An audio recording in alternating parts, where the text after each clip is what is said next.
Hello student, class 12th। आज बेटा हम लोग न्यू चैप्टर स्टार्ट करेंगे और इस न्यू चैप्टर का नेम है केमिकल काइनेटिक्स। ठीक है, बात समझ रहे हैं? बहुत अच्छा चैप्टर है। एक्चुअली इस चैप्टर में हम लोगों को पढ़ना क्या है?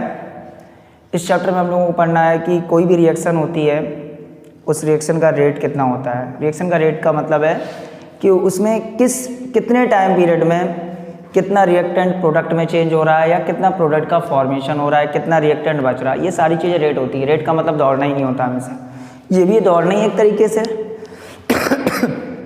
अच्छा, फिर इसमें हमें पढ़ना है कि रिएक्शन में कितने मॉलिक्यूल पार्टिसिपेट कर रहे हैं। फिर उसके बाद पढ़ना है कि ऐसे कौन से मॉलिक्यूल है जिनकी कंसंट्रेशन चेंज करने पर रिएक्शन का रेट चेंज हो जाता है।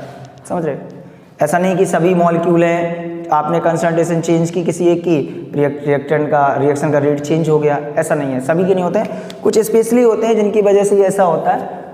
उसके बाद है कि ऑर्डर ऑफ रिएक्शन क्या है। फिर उसके बाद है कोई भी रिएक्शन होती है, कोई भी रिएक्शन, उस रिएक्शन पे टेम्परेचर का क्या इफेक्ट पड़ता है, प्रेशर का क्या इफेक्ट पड़ता है, कंसंट्रेशन का क्या इफेक्ट पड़ता है, कैटलिस्ट का क्या इफेक्ट पड़ता है। ये सारी चीज़ें ये भी पढ़नी है। इसके बाद हमें ये भी पढ़ना है कि कोई भी रिएक्शन होती है, उस रिएक्शन में रिएक्टेंट से प्रोडक्ट का जब फॉर्मेशन होता है तो कैसे रिएक्टेंट के मॉलिक्यूल एक दूसरे से टकराते हैं, किस डायरेक्शन में टकराते हैं, कैसा उनका ओरिएंटेशन होता है, क्या सभी टकराए हुए मॉलिक्यूल प्रोडक्ट का फॉर्मेशन कर सकते हैं। सारी टर्म्स कंडीशन होती हैं, इन सारी टर्म्स कंडीशन पे हमें इसको भी पढ़ना है। तो कुल मिला के केमिकल काइनेटिक्स वाले चैप्टर में बहुत सारी चीज़ें पढ़ी। बहुत इंटरेस्टिंग चैप्टर है केमिस्ट्री के लिए।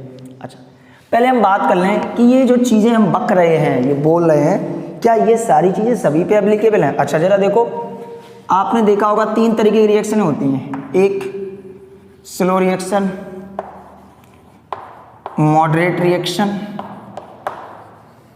और एक फास्ट रिएक्शन। ये 3 तरीके की रिएक्शन है। स्लो रिएक्शन का आप मतलब समझते होंगे, जो रिएक्शन है बहुत स्लो हो रही है, जैसे कोरोजन है। कोरोजन देख लो, कोरोजन आपकी बहुत स्लो प्रोसेस है। 1-2 दिन में तो रस्ट, आयरन पे रस्ट लगनी जाती है, सालों लग जाते हैं। तो ये बहुत स्लो प्रोसेस है और हमें पता होना चाहिए कि जब कोई बहुत स्लो प्रोसेस होती है तो उस स्लो प्रोसेस पे हम लोग रिएक्शन का रेट नहीं निकाल सकते, मतलब स्लो रिएक्शन के लिए रिएक्शन का रेट नहीं निकाल सकते। फास्ट की बात करूं तो रिएक्शनें बहुत फास्ट होती हैं। जैसे हमारी बॉडी में बहुत सारी एंजाइमेटिक रिएक्शन है, बहुत सारी केमिकल रिएक्शन भी है। ऐसा नहीं कि बॉडी में एंजाइमेटिक रिएक्शन है, बहुत सारी केमिकल रिएक्शन भी ऐसी कि पता चले कि 0.001 सेकंड में 10 lakh molecule of reactant change into product. इतना बड़ा लफड़ा। तो जब कोई रिएक्शन बहुत ज़्यादा तेज होती है, बहुत ज़्यादा तेज होती है, तो उस पर भी हम लोग केमिकल काइनेटिक्स एप्लीकेबल नहीं कर सकते हैं। तो ना तो फास्ट पे चलेगा, मॉडरेट, ना ज़्यादा स्लो ना ज़्यादा तेज, एक पर्टिकुलर स्पीड में अगर कोई रिएक्शन हो रही है, इसको बोलते हैं मॉडरेट रिएक्शन। और मॉडरेट रिएक्शन पे ही एप्लीकेबल होता है केमिकल काइनेटिक्स। बात समझ में आई? तो हम लोग केमिकल काइनेटिक्स इसके लिए पढ़ेंगे, मॉडरेट रिएक्शन के लिए पढ़ेंगे। बात समझ में आई? ठीक है, इसमें कुछ नोट करने के लिए अगर आपको नोट करना तो कर लो 1-2 सेकंड में, इट्स योर चॉइस। चलिए भाई आगे देखते हैं। तो देखते हैं, सबसे पहले ये देखेंगे कि रेट ऑफ रिएक्शन क्या होता है, कैसे रिएक्टेंट प्रोडक्ट का ये सारा सिस्टम होता है, कितने टाइम में कैसे पता चलेगा कि क्या रिएक्शन का रेट है, ये सारी चीज़ें देखते हैं। अच्छा आर्टिकल है, इंटरेस्टिंग भी है।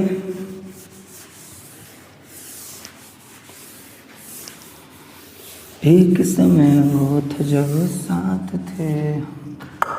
क्यों? तो आज हम देखेंगे, ओ माय गॉड, एक तो भाई इंग्लिश जो है ना वो बहुत ज़्यादा ही स्ट्रॉन्ग है, तो हमें दिक्कत हो जाती है। Rate of reaction, rate of reaction क्या है? जैसे ये कोई एक रिएक्शन है, ये रिएक्टेंट ए प्रोडक्ट में चेंज हो रहा है। मैंने लेट टाइम t बराबर 0 पर इसकी कंसंट्रेशन C थी, तब ये बेचारा 0 होगा, क्योंकि ऐसा तो नहीं जैसे रिएक्टेंट डाला हाल प्रोडक्ट बन गया। शुरुआत में अगर इसकी कंसंट्रेशन C है तो इसकी कितनी होगी? 0। अच्छा, आफ्टर कछु देर बाद, आफ्टर टाइम टी टाइम के बाद क्या हुआ कि C2 amount of reactant change into product, मतलब प्रोडक्ट C2 बन गया और ये कितना बचा, C1 बचा। जरा बताइए C1 की वैल्यू क्या होगी? अरे सर C1 की वैल्यू क्या होगी? सर रिएक्टेंट था C, C2 प्रोडक्ट में चेंज हो गया तो C minus C2, that C1 minus C2, ये बचेगा। इसको समझो बात को, है ना।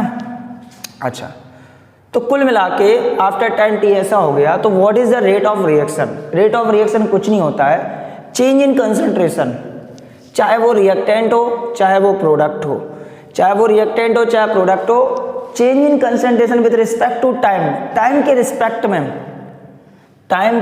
रिस्पेक्ट में जो कंसंट्रेशन का चेंज होता है। अच्छा, एक बात और है कि जो केमिकल काइनेटिक्स है वो रिवर्सिबल रिएक्शन पे एप्लीकेबल नहीं होता है, इरिवर्सिबल रिएक्शन पे एप्लीकेबल होता है। एक मॉडरेट होनी चाहिए, दूसरी कैसी होनी चाहिए, इरिवर्सिबल होनी चाहिए। दो कंडीशन है केमिकल काइनेटिक्स के लिए, क्या? एक मॉडरेट, दूसरी इरिवर्सिबल। अच्छा, कहाँ से आ गए, दिमाग में अचानक से आ गए, तीर बनाया तो एकदम स्टार्ट करके। रेट ऑफ रिएक्शन क्या है कि चाहे वो रिएक्टेंट हो चाहे प्रोडक्ट हो, change in concentration with respect to time, time के रिस्पेक्ट में जो कंसंट्रेशन का चेंज होता है, टाइम के रिस्पेक्ट में जो कंसंट्रेशन का चेंज होता है उसको कहते हैं रेट ऑफ रिएक्शन।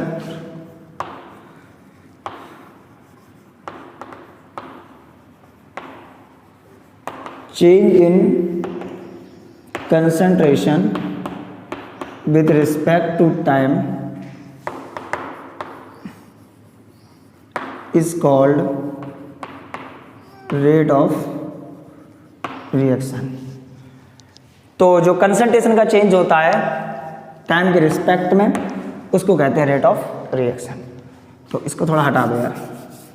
तो रेट ऑफ रिएक्शन का फार्मूला क्या हो जाएगा? रेट ऑफ रिएक्शन बराबर हो जाएगा change in concentration upon change in time. मतलब डेल्टा सी ओवर, सॉरी अभी नहीं, delta C, change in concentration क्या होता है? C final minus C initial, T final minus T initial, final concentration minus initial concentration upon final time minus initial time, that's called rate of reaction. अच्छा, अगर हम sir rate of reaction in terms of reactant देखें और rate of reaction in terms of product देखें तो देखो हमें क्या मिलता है, जरा देखो। सबसे पहले देख रहे हैं हम rate of reaction in terms of reactant. अगर रिएक्टेंट के टर्म्स में रेट ऑफ रिएक्शन देखें तो रेट ऑफ रिएक्शन क्या? फाइनल माइनस इनिशियल, तो C1 minus C upon T minus 0, C1 minus C upon T minus 0। इसमें सर आपने कुछ खास तो बताया नहीं, फालतू में दिखा रहे, वो तो मुझे भी पता था, C final minus C initial.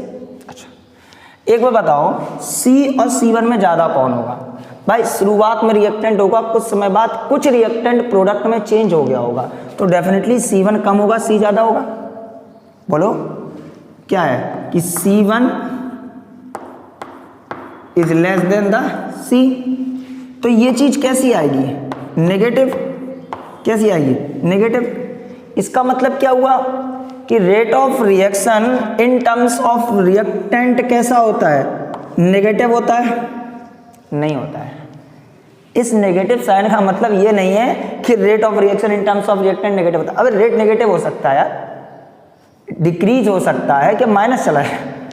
Rate of reaction in terms of reactant कैसा होता है? नेगेटिव। रिएक्शन का वो भी नहीं। इस नेगेटिव साइन का मतलब केवल ये है कि ये बता रहा है कि रिएक्टेंट की कंसंट्रेशन टाइम के रिस्पेक्ट में कम हो रही है। रिएक्टेंट की कंसंट्रेशन टाइम के रिस्पेक्ट में क्या हो रही है? कम हो रही है। अबे भाई रिएक्टेंट खत्म हो सकता है, ये तो मैं मान सकता हूं, लेकिन एक रिएक्टेंट खत्म होने के बाद उधार लेके रिएक्शन करा रहा है, ऐसा भी हो सकता है। तो नेगेटिव ये नहीं है कि रेट ऑफ रिएक्शन नेगेटिव होता है। इस नेगेटिव का मतलब ये है कि rate of reaction in terms of reactant negative होने का मतलब है कि रिएक्टेंट की जो कंसंट्रेशन है, आप देख रहे हो रिएक्टेंट किस में चेंज हो रहा है, प्रोडक्ट में चेंज हो रहा है, डेफिनेटली उसकी कंसंट्रेशन कम होगी। जब उसकी कंसंट्रेशन कम होगी तो ये नेगेटिव साइन वही इंडिकेट करता है कि रिएक्टेंट की कंसंट्रेशन टाइम के रिस्पेक्ट में कम होती जाती है। अच्छा, तो दूसरे पर रिएक्टेंट देख लिया, प्रोडक्ट भी देखो। तो rate of reaction in terms of product, अगर प्रोडक्ट के टर्म्स में देखो तो क्या होगा, C2 - 0 T - 0। देखो भाई, भले ये एक हो, डेफिनेटली जीरो से तो ज़्यादा ही है, तो ये कैसा आएगा, पॉजिटिव आएगा। इसका मतलब ये है कि प्रोडक्ट के रिस्पेक्ट में जो रेट होता है वो कैसा होता है, पॉजिटिव होता है। मतलब यही है, लेकिन मतलब ये है, रियलिटी मतलब ये है कि जो प्रोडक्ट है उसकी कंसंट्रेशन टाइम के रिस्पेक्ट में कंटिन्यू क्या कर रही है, इंक्रीज कर रही है। क्या कर रही है, इंक्रीज कर रही है। तो जो हम रेट ऑफ रिएक्शन लिख के आए हैं, change in concentration upon change in time, उसमें थोड़ा चेंजमेंट करते हैं, रेट ऑफ रिएक्शन अब लिखेंगे plus minus delta C upon delta T। This is the formula of rate of reaction. Plus किसके लिए है, प्लस है प्रोडक्ट के लिए, माइनस किसके लिए, माइनस है रिएक्टेंट के लिए। मतलब प्रोडक्ट की कंसंट्रेशन बढ़ रही है और रिएक्टेंट की घट रही है। पहले इसको नोट करो, फिर बता रहे types of rate of reaction. कुछ तो लोग कहेंगे क्यों, लोगों का काम है कहना। भाई नोट हो गया, फिर हम भी कुछ कहें। चलो अच्छा देखो, नोट हो ही जाता है।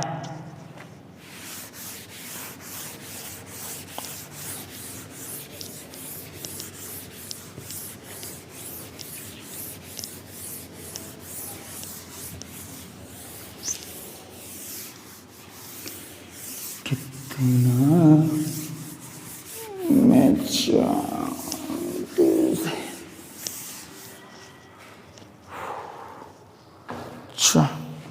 चलो, टाइप्स ऑफ रेट। तो रेट आपके दो तरीके होते हैं, सस्ता रेट, महंगा रेट, है कि नहीं। टू टाइप्स के रेट को पढ़ेंगे। मैथ में भी आपने पढ़ा होगा, एक होता है एवरेज रेट और दूसरा होता है इंस्टेंटेनियस। इतनी कटिंग मीनिंग जरूरत क्या थी, इंस्टेंटेनियस रेट। एक एवरेज रेट, दूसरा इंस्टेंटेनियस रेट। तो अभी हम पढ़ेंगे दो तरीके के, फर्स्ट और सेकंड पढ़ेंगे एवरेज रेट के बारे में, देन आफ्टर पढ़ेंगे इंस्टेंटेनियस रेट के बारे में, ठीक है। तो इतने में आएगा नहीं, साफ करना पड़ेगा। देख लो एक सेकंड में, स्टार्ट करते हैं average rate.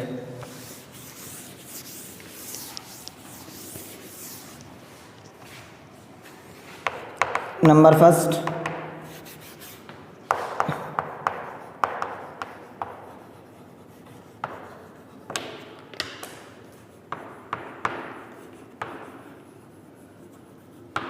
Average rate of reaction. Average rate of reaction क्या है, सुनो ध्यान से। जब टाइम पीरियड, एक पर्टिकुलर टाइम पीरियड हो, एक लार्ज टाइम पीरियड गैप हो, एक पर्टिकुलर टाइम पीरियड गैप हो, एक बड़ा टाइम पीरियड गैप हो। मान लो मैं कहूँ कि रिएक्टेंट की कंसंट्रेशन 5 मोल पर लीटर थी, 10 सेकंड बाद 2 मोल पर लीटर बची। हाँ, ये एक पर्टिकुलर टाइम पीरियड, एक लास्ट टाइम पीरियड गैप है। जब एक पर्टिकुलर एक लास्ट टाइम पीरियड गैप होता है तो इसको बोलते हैं average rate.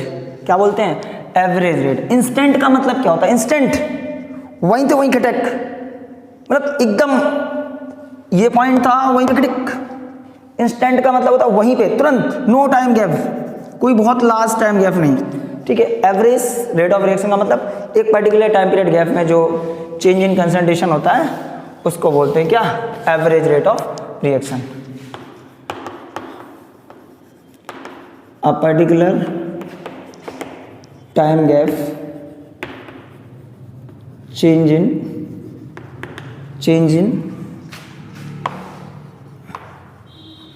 in concentration is called average rate of reaction. ठीक है, क्या बोलेंगे? एवरेज रेट ऑफ रिएक्शन बोलेंगे। ठीक, वेरी गुड। अच्छा, मैंने माना ये है ए और ये ए से पी बना, इसकी कंसंट्रेशन C1 से C2 टाइम T1 से T2 में हो गई, चाहे वो रिएक्टेंट मान लो चाहे प्रोडक्ट मान लो। मैंने कहा कि रिएक्टेंट की कंसंट्रेशन C1 से C2 हो गई टाइम T1 से T2 में, प्रोडक्ट की भी कंसंट्रेशन C1 से C2 हो गई टाइम T1 से T2 में। अच्छा, अगर हम लिखें average rate of reaction in terms of reactant, सोचो क्या होगा, क्या लिखोगे? एवरेज है, माइनस एन हटाओ, delta C upon delta t, final कितनी हो गई? C2, इनिशियल कितनी थी? C1, टाइम कितना? T2, कितना था? T1, ये तो था। अच्छा, इस C2 C1 में कौन ज़्यादा होगा? भाई रिएक्टेंट के केस में जो फाइनल कंसंट्रेशन है वो ज़्यादा होगी, in case of reactant final concentration ज़्यादा होगी कम होगी? भाई जब केस रिएक्टेंट का होगा तो फाइनल कंसंट्रेशन कम होगी, बताओ होगी कि नहीं होगी? बोलो। तो इनिशियल रिएक्टेंट की C1 थी, फाइनल C2 थी, तो C2 C1 में कौन ज़्यादा है? C1 ज़्यादा है, तो यहाँ लिखेंगे C1 is greater than C2। बात समझ गए? अच्छा, तो डेफिनेटली ये चीज़ कैसी आएगी? ये चीज़ नेगेटिव आएगी। बोलो, C1 is greater than C2, तो ये चीज़ कैसी आएगी?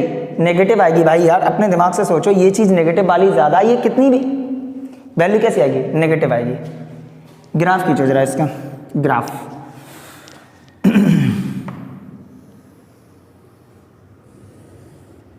हाँ, रिएक्टेंट के लिए खींच रहे नहीं, कुछ आके लड़ने लगे हमसे रिएक्टेंट के लिए। ग्राफ क्या है? चलो,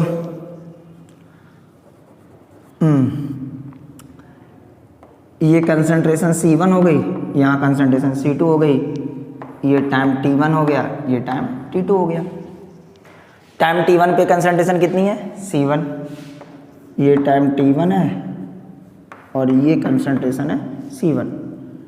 अब टाइम T2 पे कंसंट्रेशन कितनी है? C2 है। कितनी है? C2 है। तो इसका ग्राफ कैसा आएगा? ये आएगा हाइपरबोला। बोलो, आएगा नहीं आएगा? स्लोप इसका क्या होगा?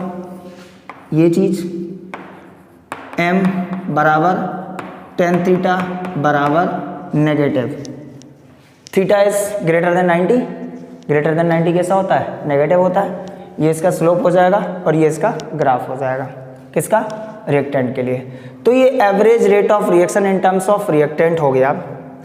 अगर मैं निकालूं average rate of reaction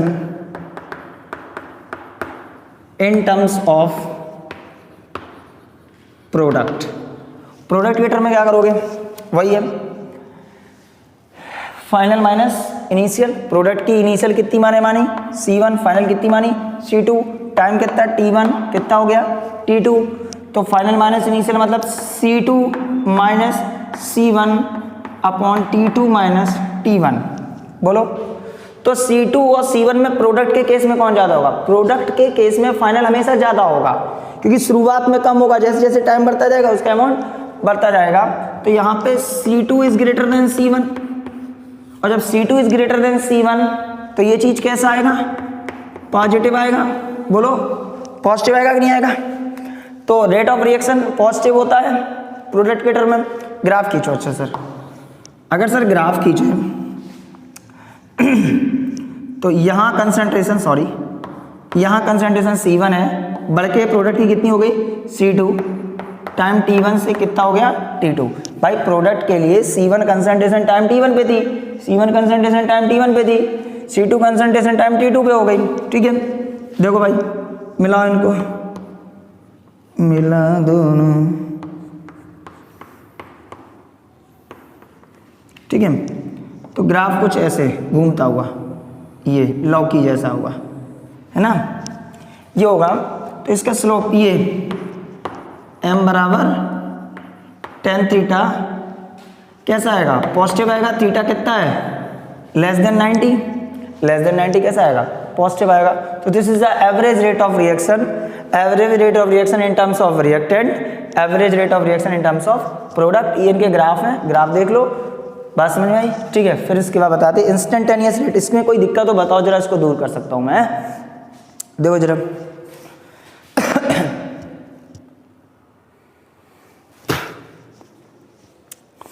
instantaneous, क्या नाम है इसका, इंस्टेंटेनियस।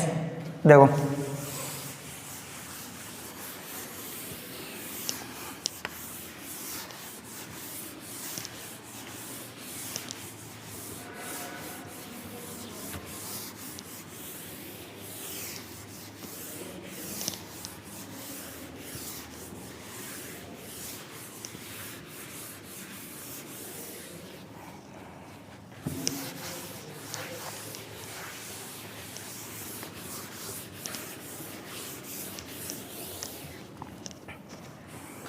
अगला है दूसरा नंबर,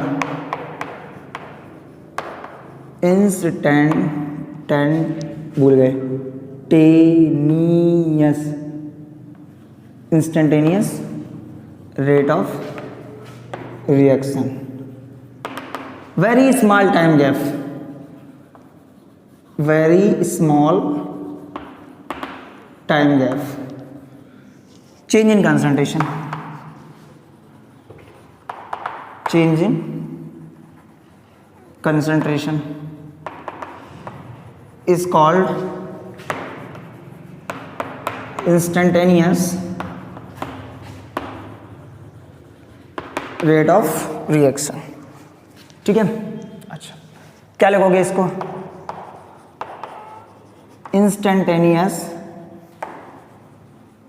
rate of reaction बराबर प्लस माइनस, अभी डेल रहने दो, DC over DT, DC over DT।